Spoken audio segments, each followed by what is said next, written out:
यही समस्या है आज इंसानों में। जब आप पाप करते हैं तब आप परमेश्वर की उपस्थिति को खो देते हैं, और जब आप परमेश्वर की उपस्थिति खोते हैं तभी आप परेशान होने लगते हैं। Trouble, trouble and trouble. परमेश्वर आज कहता है आपसे,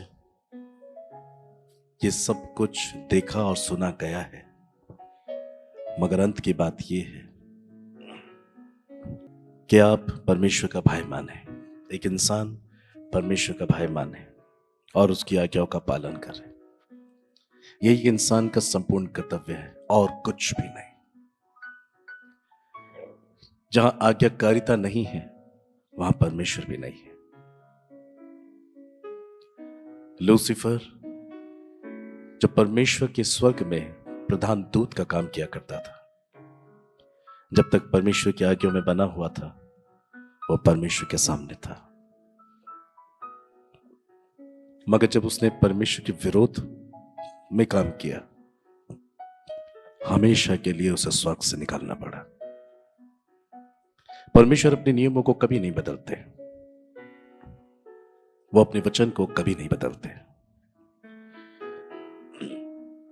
यदि आप आज्ञाओं का पालन करते हैं तो परमेश्वर आपके साथ होंगे और अपने आप को आपके साथ दिखाएंगे।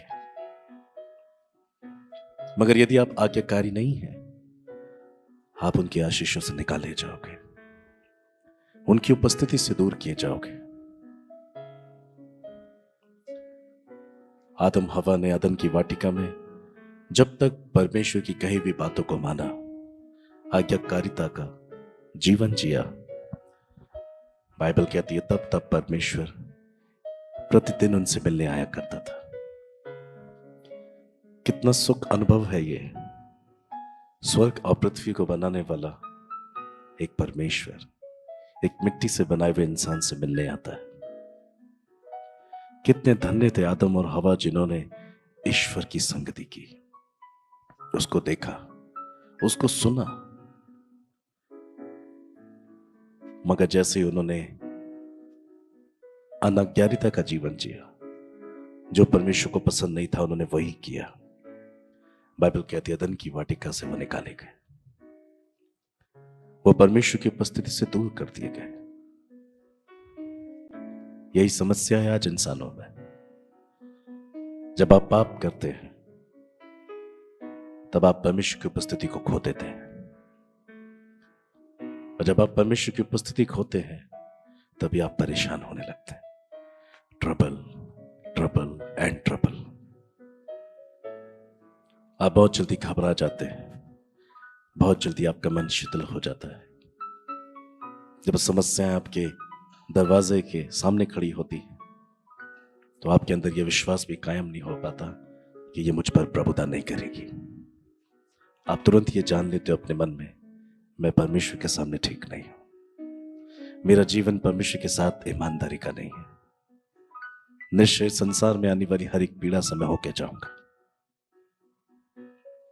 प्रिय, याद रखना, आज आप जो कुछ भी हैं, आप जो कुछ भी कर रहे हैं या जो कुछ भी करेंगे, परमेश्वर इन सब बातों को नहीं देखेगा। वो देखेगा कि इंसान ने मेरी आज्ञा का पालन किया कि नहीं किया। यीशु ने बार बार यूहन्ना की पुस्तक में कहा, यदि तुम मुझसे प्रेम करते हो तो मेरी आज्ञा का पालन करोगे। परमेश्वर से प्रेम रखना यह है कि हम उसकी आज्ञा का पालन करें। यदि आप ये कहते हैं मैं प्रभु से प्रेम करता हूं, तो आप ये कह रहे हैं मैं आज्ञाओं का पालन करता हूं। पर यदि आप ये शब्द कहते हैं कि मैं प्रभु से प्रेम करता हूं, आपके अंदर की आत्मा आपको डोमिनेट करती है। ये कहकर झूठ बोल रहे हो, तुम परमेश्वर से प्रेम नहीं करते। बहुत लोग इस पृथ्वी पर छूटेंगे, ये वो होंगे जिन्होंने परमेश्वर की बातों पर ध्यान नहीं दिया। प्रचारक उनके बीच में भेजे गए, उन्हें वचन सुनाने के लिए उन्होंने अपना लहू तक बहाया। बहुत दुख और यातना से वो सेवक होके गए।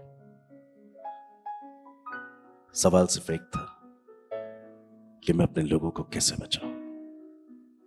वो आज्ञाकारिता के स्वभाव को क्यों नहीं समझ पा रहे? चंगाई आपसे दूर नहीं है, आशीष आपसे दूर नहीं है।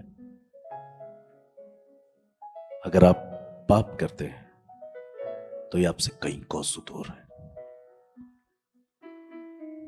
मगर यदि आप पश्चाताप कर लेते हैं और कभी ना पाप करने का वादा कर लेते हैं, आप अपने आप का इनकार करते हैं, आप प्रतिदिन परमेश्वर की आवाज को उसके वचन के माध्यम से पढ़ते हैं और आप बिल्कुल वही करते हैं जो परमेश्वर कहता है। आप घृणा करने लगते हैं व्यभिचार से, आप घृणा करने लगते हैं झूठ से, आप घृणा करने लगते हैं धोखेबाजी से। प्रियो, अनाज्ञाकारिता हमारे जीवन में परमेश्वर की आशीष को नहीं लाती, मगर यह हमारे जीवन में परमेश्वर के प्रकोप को लेके आती है। ये बात अलग है, वो प्रकोप अभी नहीं पड़ रहा है, क्योंकि वचन में लिखा है कि वो तरस से परिपूर्ण परमेश्वर है। वो अभी भी इंतजार कर रहा है, कदाचित ये पछताएंगे, आज नहीं तो कल ये मुझे समझेंगे, ये रोएंगे अपने पाप के जीवन पर। यदि ये ऐसा कर देंगे, मैं इनके जीवन को ज्यों का त्यों कर दूंगा।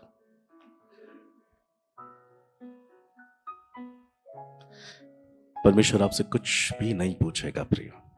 अपने आप से सवाल कीजिए, आप वाकई प्रभु से प्रेम करते हैं? क्या वाकई परमेश्वर के वचन के अनुसार आप जीवन जीते हैं?